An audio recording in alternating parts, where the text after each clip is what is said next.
Hi, I'm Sandy Schlesinger, current Vice President of the Northwest Lower Michigan Synod. I am in my fourth term, and I'm completing the first year of that fourth term. I'm happy and blessed to serve in this role on your behalf. My report in written form can be found on the Synod Assembly website, along with a PowerPoint slide deck that I'll refer to within this video report.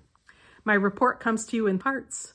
The first part, I will review the Synod staff and Synod Council, and I will review the 2025 Synod compensation guidelines that are moved forward from Synod Council for action at this assembly. I'll also review other Synod Council highlights. So I'll start with the first part of my report. I am on slide 1 in my slide deck, and that provides an overview of our Northwest Lower Michigan Synod staff. We are led by Bishop Craig Allen Satterley. He is in his second 6-year term. And an item of note, none of our ELCA Synod bishops are term limited according to the model constitution for synods. So Bishop Satterley is coming to the close of his second 6-year term in 2025. We have our Director of Evangelical Mission, who is aligned to the ELCA church-wide organization and also serves as an assistant to the bishop on our Synod staff, and that's Pastor David Sprang. We have Pastor Chrissy Bright, who's coming to the close of her first year as assistant to the bishop on our staff. Our Director of Finance is Ms. Rebecca Bossenbrook.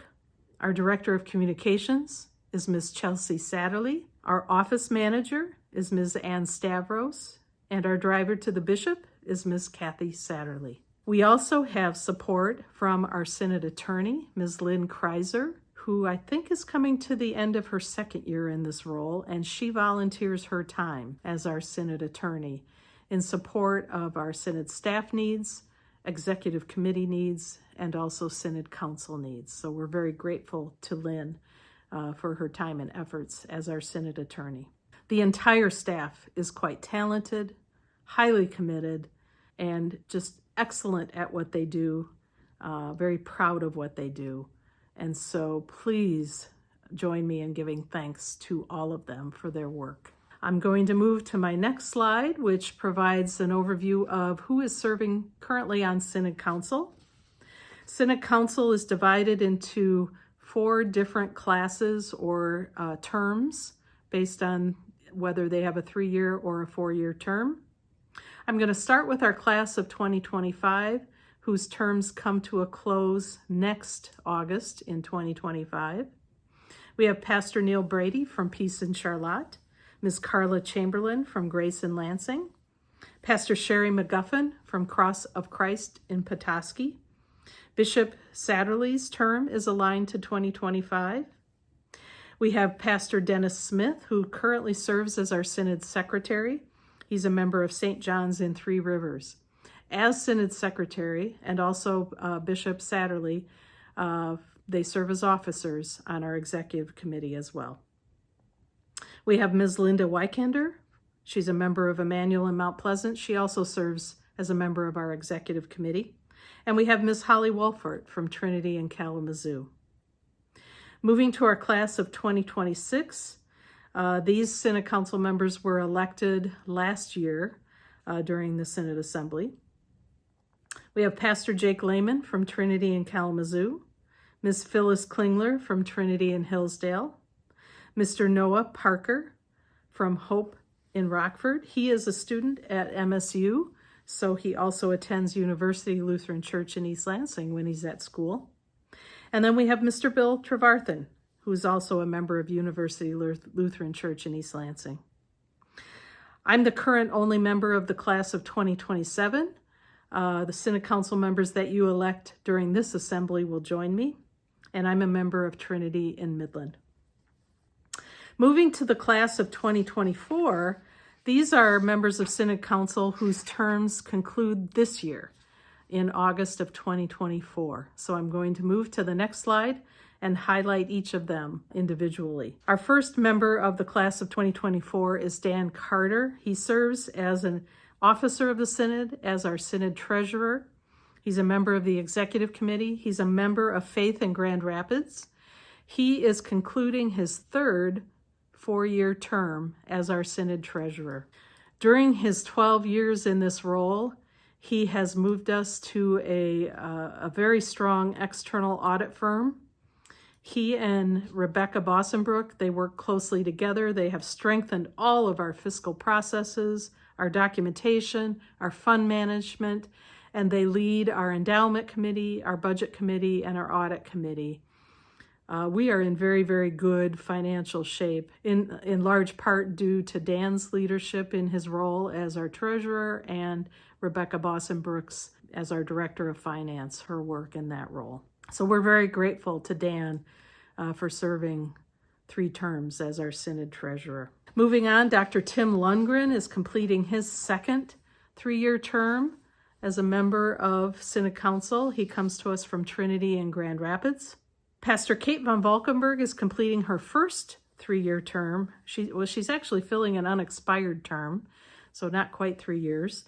She is pastor of the United Campus Christian Fellowship, synodically authorized worshiping community in Grand Rapids. That's part of our campus ministry. Sandra Walker is completing her first 3-year term on Synod Council, and she's a member of Redeemer in Lansing. And finally, Rich Weingartner is completing his second term plus an extra COVID year on Synod Council, and he comes to us from Faith in Okemos. And then the final slide just highlights where all of our Synod Council members come from. All across the Synod, we do represent a very large square mileage area. Our Synod is broad and wide, and our Synod Council members come from all corners of the Synod. We're very, very grateful to all of these leaders, whether it's Synod Council, Synod staff, Synod committee chairpersons, our conference deans. We have very, very dedicated leaders helping to lead mission and ministry across our Synod, and I'm very grateful for all of them. Moving on, this section focuses on our recommended compensation guidelines for 2025. Within the Synod Assembly website is another link to the full set of compensation guidelines. The entire document is linked there for your review. One of the actions we will be asking you to take is to approve that entire document to move forward for use in 2025 by our congregations, by our Synod staff, and by other Synod organizations as they set compensation for their rostered and synodically authorized leaders. I will be referring to starting with slide 9 in my PowerPoint slide deck. All changes made within the 2025 recommended guidelines are highlighted in red. Those show changes between the guidelines for 2024 that were approved last year and the recommended changes for 2025. Moving to slide 10, this highlights some of the recommended changes for 2025. One of the changes that we seek approval from the Synod Assembly each year is the salary change. Normally, it's a percentage increase. So to remain competitive, which is one of our goals, we're recommending a 4% increase to base salary guidelines. This would be applied to the starting base salary for new pastors, and then increases would be made within the model that we use. I will go over that model later in this report. This 4% increase comes with approval from Synod Council and for action within this Synod Assembly, and it's based on primarily looking at base salaries across the rest of our Region 6. Other synods have compensation guidelines. So we look at what they approve for 2024 in order to assure that we remain competitive. And we also use the recent U.S. cost of living increase. For 2024, it was recently announced that increase will be 3.2%. And I'll show you the trend of increases in a later slide as well. Again, our goal is to enable continued consistency between our recommended base salaries and those in our surrounding synods, and we want to be competitive within call processes. And I want to note and really highlight that remaining competitive may include providing compensations that are above these minimum recommendations. So those in call processes, in order to get the rostered leader that you are seeking for your congregation or for your organization, you may need to offer compensation that's above these minimum guidelines, and that is certainly okay. Moving to slide 11, this just provides some detail around the assessment that I did with the other synods in our region. So that includes, and you can see along the top row, our synod is in the green box for compensation that we're providing across different years of service for 2024. So for this calendar year, within our current approved compensation guidelines, these are the numbers that I found. The next column is Southeast Michigan, then Northwest Ohio, Northeast Ohio, Southern Ohio Synod, and the Indiana-Kentucky Synod. Together, our 6 synods form Region 6 within the ELCA. So you can see how in 2024, our compensation, our minimum compensation guidelines compare. We compare very favorably. On the right-hand column in yellow with the green box around it, that's if the 4% that we're recommending is approved for 2025, that's what the various minimum compensations would look like within our model at those years of service. At the lower end of the table, I provide the trend of recent cost of living increases. You can see kind of coming out of COVID, cost of living in 2022 was 5.9%, 2023 was 8.7%, and it's coming back down a bit in 2024 at 3.2%. And then you can also see the salary increases that we approved across those years as well in previous Synod assemblies. So just good information for you to have, and it fed into our recommendation of that 4% increase. Moving to slide 12, this shows the model that we use to set compensation guidelines. So if the 4% increase is approved, it will be applied to that 0 to 1 years of service recommended minimum base salary. And from there, then, we add $500 each year for each additional year of service.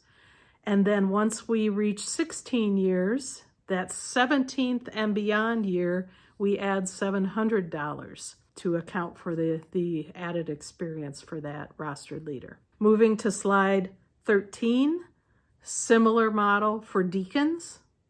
Again, that 4% increase would be applied to the starting base salary at 0 to 1 years of service. And then for deacons, it's just a straight $500 for each additional year. So what we're seeking then is approval of that 4% increase. Slide 14 highlights a few other recommended changes within the compensation document. And the first one just really reinforces the importance of meeting those minimum guidelines. If a congregation cannot meet those minimum guidelines with their pastor, we've provided additional guidance on actions that may, and some of them are very hard actions or decisions that may need to take place within a congregation. And then slide 15 provides just additional guidance within pension and insurance benefits. If a spouse has medical insurance, then the pastor may be on that spouse's insurance instead of the congregation providing insurance coverage. But in lieu of that, there's some guidance on potentially supplementing pension, adding to base salary. There's other ways of compensating. It's important for congregations who do not have to pay a portion of benefits to understand if you make a change in your pastoral leadership and have a new call process and call a new pastor or deacon, that budget needs to be there. That new pastor or deacon may not have the ability to, have insurance elsewhere. So good considerations, good reminders within those guidelines. So those have been highlighted as changes. And then finally, just on slide 16, a few more additional Synod Council highlights throughout the year. I've got a lengthier list within my written report, but we appointed Pastor Kara Shaw as chair of the new and renewing mission table. We approved a new Synod restricted fund for ELCA youth gathering scholarships, along with an accompanying fundraiser, which is going on right now. You can donate to this restricted fund. So praise be to God for that. We've approved disbursements from the Synod's Disaster Relief Fund as needed. We support needs within our Synod, but we also have the ability to support other Synods who have needs. And so we approved as matching funds up to $5,000 in support of the Maui wildfires that just devastated the state of Hawaii earlier this year. And we also provided 2 grants of up to $5,000 each for the Southern Ohio and the Indiana-Kentucky synods for recent tornado damage and the recovery that's going to need to take place there in those synods. And finally, we fulfilled the annual requirement for ELCA grant eligibility. We designated United Campus Christian Fellowship as a synodically authorized worshiping community for 2024, and we designated Pastor Kate von Valkenburg as their servant leader. We also affirmed Trinity Lutheran Church in Battle Creek as a strategic congregation for 2024 as they help in the needs of their community. So again, Synod Council is required to make these designations so that ELCA grants can be applied for and hopefully obtained.